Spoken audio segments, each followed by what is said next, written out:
sobre el coche y no sabremos por dónde escuchamos la radio. O sea, al final estamos escuchando un contenido. Por eso digo, la radio online sí, porque tiene una capacidad que no lo tiene la convencional, que es lo que hemos dicho, la inmediatez del dato, de quién te está escuchando, si al final te ha clicado o no te ha clicado, si has hecho algo más, ¿no? Y eso no lo tiene la radio convencional. Pero el consumidor no diferencia si lo está escuchando en su aparatito de radio antiguo o en otro aparato digital, ¿no?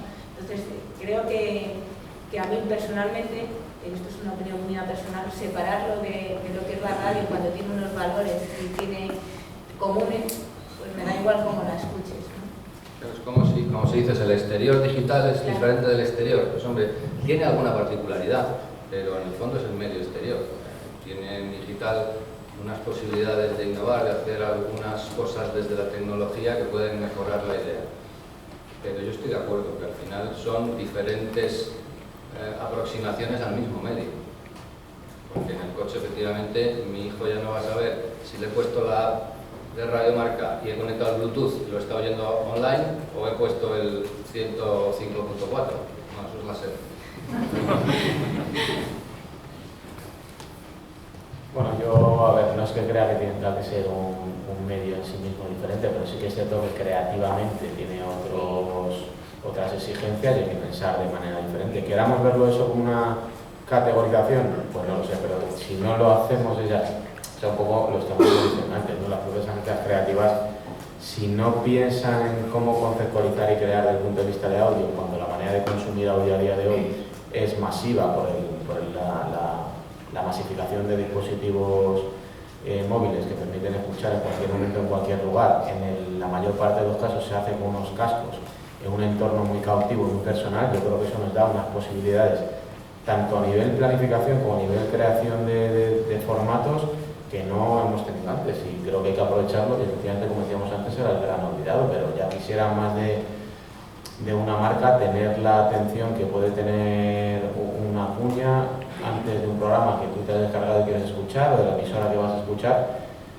que no compite tanto con un formato convencional en una página donde tienes otros 3 o 4 formatos, ¿no? O sea, yo creo que es verdad que hay que venderlo con el valor que tiene, con esa unipersonalidad que tiene, y crear formatos y mejores creatividades adaptadas a eso, ¿no? Y a partir de ahí crecerá. El tema de podcast que hablábamos antes es un tema ya más de generación de contenido, que los usuarios de hoy, yo creo que un poco los podcasts que se escuchan son los programas tradicionales que hemos estado escuchando y que por tu día a día no se ajustan a tus horarios y te los descargas, pero los consumidores de hoy en día, los tan manidos millennials y demás, ya no buscarán esos programas que antes oían en la radio tradicional como podía hacer yo, sino que irán a plataformas a descubrir contenido de audio sobre sus hobbies y las cosas que les gustan, ¿no? Y es ahí donde las marcas tienen que estar, no sé, con formatos más de pre-roll de audios y con mid-roll, post-roll, o con audios creados ad hoc por las marcas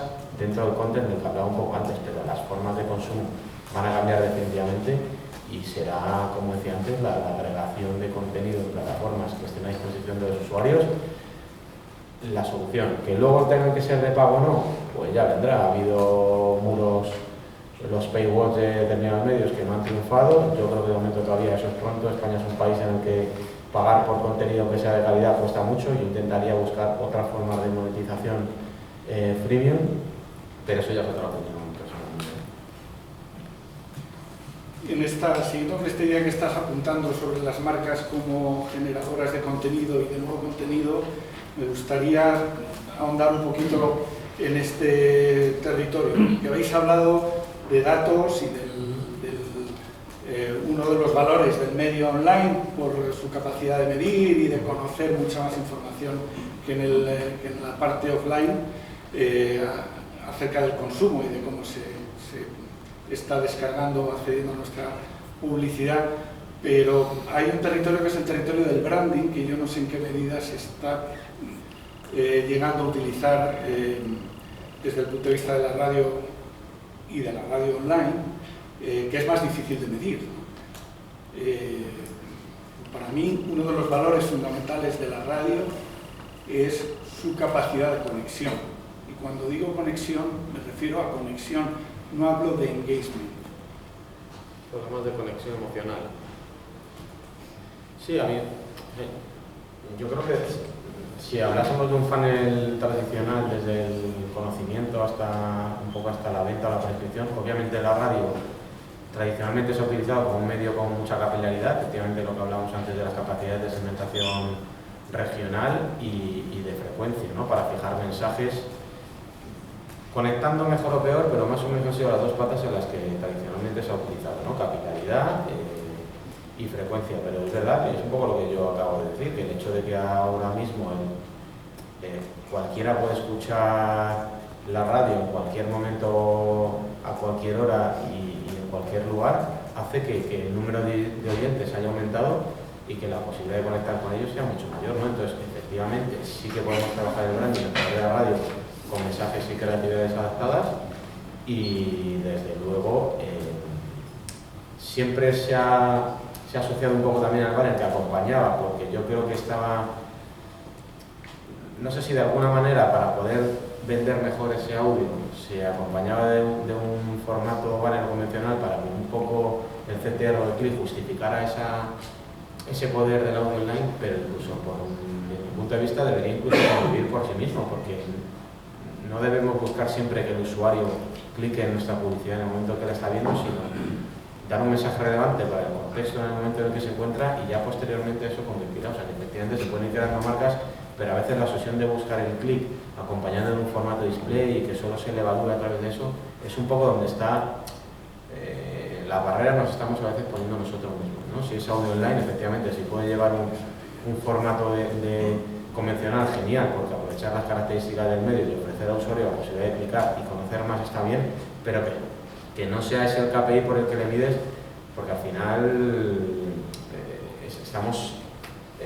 esa personalización del mensaje la vas a acabar convirtiendo en una llamada de la acción de clica en el banner si te ha gustado lo que estás escuchando, cuando tiene que ser un mensaje que, como decía, tiene que estar intentando adecuarse al contexto en el momento en el que está el usuario, como decía, en un momento muy cautivo, ¿no? Entonces, a veces yo creo que nos intentamos nosotros justificar más de lo debido para intentar defender esos formatos, esas inversiones, esas disciplinas, y es una labor mucho más de evangelización hacia los anunciantes para entender que no todo depende del clic final, ¿no? No, yo creo que es un poco hay que cambiar la terminología, ¿no? Cuando empezó Internet lo que importaba era quién te clicaba y nos hemos olvidado que hay muchos medios que construyen cosas y al final te llevan a hacer el clic. Es decir, que hay medios que trabajan más en imagen, que tú recuerdes la campaña y cuando llegas ya clicas, ¿no? Lo que tenemos que intentar desde las agencias de medios es trabajar en cuáles son los medios que contribuyen a hacer el clic final, ¿no? Porque hay muchas campañas que son de imagen, pero van trabajando para dar una respuesta luego directa. Y eso es lo que tenemos que trabajar, en cómo contribuye cada medio, cómo puede contribuir la radio online a ese final clic que haces o buscando en Google la marca o lo has visto otra vez y ya te has recordado, ¿no? Y eso es trabajamos con tecnología ya un poco obsoleta, tenemos que empezar a trabajar con nuevas tecnologías. No, desde la creatividad, como introduces de lo que estamos hablando ahora, el mundo del branded content, o a veces es contenido de-branding, como lo quieras llamar. Es una disciplina que todos conocemos, ¿no? Perdonad que introduzca aquí una morcilla publicitaria, pero hemos hecho un cortometraje en nuestro grupo que se llama, algunos a lo mejor lo conocéis, se llama Más allá del dinero, que ha dirigido Quique Maillo, protagonizado por Adriana Ugarte, etcétera, que es un corto del Banco de Santander, que es inesperado para un banco, que me parece valiente, y eso sí que es puro brand content, ¿no? Adriana Ugarte es la protagonista. Os invito a que lo veáis en ese corto. A lo que voy, más allá de la cuña... ¿Es de animación? No, es real. Es hecho con actores. No veo razón por la que no se pueda hacer algo así en radio. Además, mucho más barato en costes de producción, por cierto. Es decir, se pueden crear contenidos también. La tentación del creativo y incluso del propio anunciante, desde luego, porque tiene más repercusión y más audiencia, es llevarlo al mundo audiovisual. Pero ¿por qué no se va a crear branded content de calidad? Y lo he dicho al principio, es un medio idóneo para crear historias. Lo tenemos un poco en la recámara, en segundo nivel. Pero se podría crear también, yo qué sé, voy a demostrar que soy ya medio abuelo, la saga de los porretas del siglo XXI, pero metiendo una marca con un mensaje bonito y con un buen contenido. Se puede hacer en radio también. online De hecho, y no online. El branding content lo inventó la radio. Claro. Se hizo branding content en radio antes que en ninguno. Luego, antes de que se hablara de branding content, hace décadas, la radio ya hacía branding content. Los demás medios han sido aprendices. No sé si desde vuestra perspectiva, No, bueno, vamos a ver, vosotros utilizáis radio online más para campañas de producto, promociones. más producto y oferta, pero no, vamos a ver, no se descarta ni mucho menos todo lo que sea el contenido, porque no deja de ser también lo que te ayuda a construir una imagen de marca, ¿no? Entonces hay marcas que pues cuidamos mucho más la imagen, nos preocupa y quizás una asignatura pendiente. En cualquier caso, y volviendo un poco a lo que hemos hablado al principio del tema de costes, campañas tácticas, no deja de ser también que pequeñas campañas tácticas, ¿no? Constantes que te permite la radio digital, no deja de ser que también vas construyendo una imagen de marca, ¿no? Por lo cual dejo ahí esta reflexión. Y recuperando el tema de los indicadores, de los datos tan importantes en nuestros tiempos o tan necesarios, KPIs, etc.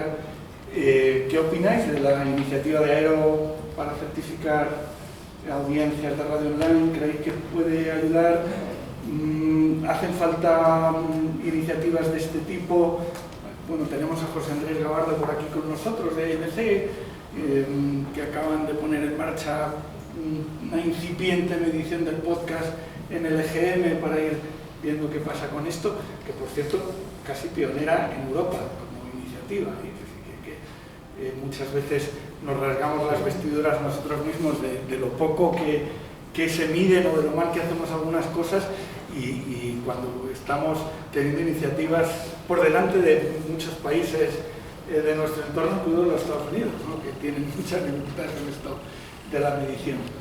Bueno, yo creo que también lo he mencionado, creo que es uno de los retos, y realmente muchos anunciantes toman decisiones de inversión en medios o en soportes en base a los datos, y sin duda cualquier dato que permita añadir en lo que ya existe, a complementar lo que tenemos, a ser capaces de evaluar planes con radio convencional y analógica, o sea, convencional y digital, y que permita de alguna manera dar mayor credibilidad y dar datos más allá de los propios que tienen las plataformas o simplemente descargas y reproducciones, sino que hablen del tiempo consumido, etcétera, etcétera, siempre va a ayudar. El problema está hasta donde yo creo en el coste de oportunidad que eso tiene, ¿no? Si realmente hay que invertir para medir todo eso, luego va a retornar en términos de inversión o no, pero desde luego que hay que intentar hacerlo de la manera más barata y rápida posible para dar esos datos de audiencia que seguro están ahí, por lo que hablaba yo antes de la penetración de los smartphones, que es uno de los principales medios en los que se está escuchando radio a día de hoy, y cuanto más dato haya, más confortables y más a gusto van a estar los decisores, los que tienen los dineros, los intermediarios como las agencias, y al final ha sido una manera de justificar las inversiones siempre, ¿no? Entonces, cuanto más dato y más veraz y más auditado y más contrastado, sí, sin duda, si el coste lo permite, ¿no? Porque hasta donde yo sé, el hecho de que las plataformas de escucha y descarga estén muy fragmentadas requiere muchos esfuerzos de mediciones separadas para agregar, y es un coste que la fiesta la tiene que pagar los anunciantes o los medidores, ¿no? Pero de alguna manera hay que subvencionar esto para tener datos que todo el mundo quiera utilizar para justificar sus inversiones, y desde luego dar datos de preevaluación y postevaluación lo más desagregados posible, ¿no? Con la mayor granularidad. Ahí hay un tema, esto sería más un mensaje para anunciantes, ¿no? Pero hay determinados anunciantes que por definición en su estrategia de inversión en medios deciden dedicar un porcentaje obviamente pequeño, un 3, un 10%, a innovación en aquellos medios que a lo mejor no tienen medición suficientemente fiable, ¿no? Pero no deja de ser una manera de invertir en algo, más que invertir sería casi experimentar, porque se puede fracasar con facilidad, obviamente lo puede hacer quien tiene grandes presupuestos, pero me parece sano desde el punto de vista de demostrar interés por la innovación, el tener un porcentaje determinado, que siempre será pequeño, para innovar en medios. Dicho eso, desde luego, digo ahora una obviedad, el anunciante al final va a la audiencia, salvo ese pequeño porcentaje a lo mejor que es experimentación, y en la medida, todo lo que hagáis, obviamente el coste que tenga la herramienta, etcétera, pues es algo a valorar, pero todo lo que hagáis por mejorar la fiabilidad de la audiencia va a ir en beneficio del medio, porque al final es lo que ven los anunciantes con lógica, ¿no? Y lo bueno es que en online, desde luego, es mucho más fiable que el EGM, sin duda.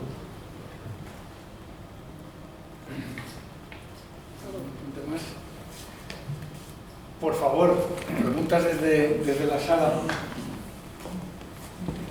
A ver si esto quiere funcionar.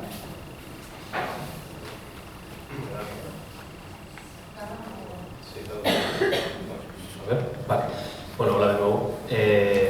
Enlazando con el tema de las métricas de las que estáis hablando y con lo que hablábamos en la ronda anterior, yo quería preguntar, por lo mío, por el podcasting, una pregunta doble, digamos, en cascada, muy rápido. La primera es para Córdoba, y es que en la IAB en Estados Unidos ya se ha definido el concepto de descarga de podcast, digamos, oficial, se ha aceptado en Australia. No sé si en España tenéis planes de aceptarlo en vuestra comisión. Y la segunda pregunta derivada es si el hecho de que la IAB en España defina ese concepto puede ayudar a que los anunciantes acepten el medio en sus estrategias. Pues me acabas de pillar. No, supongo que sí lo aceptaremos. Hay una comisión y la verdad es que llevamos mucho tiempo sin reunirnos por no sé por qué. Y sí que se evoluciona un poco a la tendencia de lo que se hace en otras IABs. Entonces entiendo que sí que lo diremos. A los anunciantes, sin duda, por todo lo que esté auditado, pues lógicamente ayuda a la decisión, quiero decir, es obvio. Sí, eso enlaza con el comentario que yo hacía, ¿no? De la medida, en qué medida el construir categorías específicas con los productos que sirve el medio online permite ahondar y que sea más fácil de aprender para el anunciante, ¿no? Siguiendo con la línea de la convencional, pues han salido muchos formatos, salió el patrocinio, salieron las menciones, salieron las cuñas. Entonces todo lo que podamos definir bien formatos y trabajar un contenido específico para los formatos ayudará en general a hacer una comunicación mucho más integrada. Entonces habrá que ir definiendo los formatos que vayan surgiendo. Hoy estamos hablando del podcast, mañana no sé de lo que hablaremos porque va tan rápido que surgirán 100.000 otros nuevos formatos que ayuden a unir mejor un medio o parte de un medio, ¿no? Hola, buenos días. Yo era una de las ponentes de la primera ronda. Hemos llegado un poco tarde porque venimos de Ibiza. Soy la directora general de Ibiza Global Radio, es una emisora de radio local con difusión internacional. Actualmente se posiciona entre las 3 primeras radios con más audiencia online en Europa, del top 10 del mundo, y nos encontramos un poco con la situación que ustedes están debatiendo. No sé, tenemos varias dudas. Una de ellas, a la hora de medir los ratios, ustedes calculan el tiempo de duración de escucha, los usuarios únicos, pero ¿qué pasa con esas plataformas broadcasters que difunden nuestra señal, llámese TuneIn, iTunes Radio, iCar y otras plataformas que cuentan como un usuario único y que a lo mejor tienen 20 o 30.000 personas escuchando tu streaming? Eso por un lado. Por el otro lado, nosotros tenemos un target muy definido, nos dedicamos a la música electrónica, tenemos a los mejores artistas del mundo en nuestra plataforma y quizás es una de las llaves del éxito. Nuestra manera de comunicar y de hacer publicidad se basa en defender lo que es nuestra esencia, ¿no? Que es la música. Y nuestros cortes de publicidad, hablo de FM ahora, hemos optado la estrategia de tomar cortes de publicidad de 3 minutos cada hora punta y estamos optando y estamos repercutiendo este mismo modelo en la radio online. Ahora estamos conociendo pues, agencias, Triton, también AudioMotion con Elisa, que empiezan a, empiezan a tener en cuenta esta posibilidad de soporte de publicidad en radio online. Nosotros llevamos 10 años emitiendo online, hemos sido uno de los pioneros, y el problema que nos hemos encontrado nosotros es que nuestra audiencia está muy dispersa. Somos una radio española donde el primer oyente es alemán, que son unos 6 6 millones al mes de escuchas, seguido del español, que son unos 3 o 4 millones más. Entonces, hasta el momento en que no se ha podido emitir la publicidad por IP, que estamos empezando, y geolocalizada, es decir, yo desde Ibiza, con el sistema, mando la publicidad a Alemania, mando otra campaña a Italia, mando otra campaña a Francia. El tema es que hasta ahora no se había podido hacer esto porque no existía, así como con los banners o con la publicidad online de páginas web sí que se puede, hasta ahora no se había podido. ¿Qué tenemos que hacer nosotros para que gurús como ustedes, y que me encanta escuchar y tenerles delante porque no siempre tenemos la oportunidad, qué tenemos que hacer para que una campaña de publicidad en España de uno de sus clientes sea de interés para uno de sus anunciantes?